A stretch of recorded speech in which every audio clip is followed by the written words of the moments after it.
हमेशा जिंदा रहें। रमजान हमारा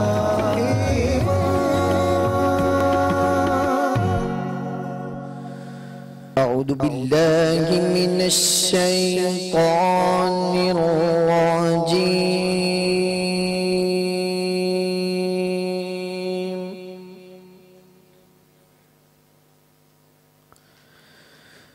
बिस्मिल्लाहिर रहमानिर रहीम।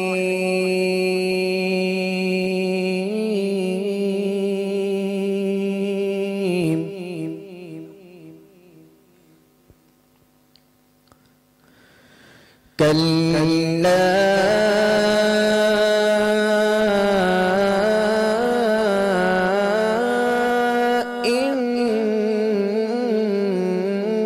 इन्नहु तज़किरा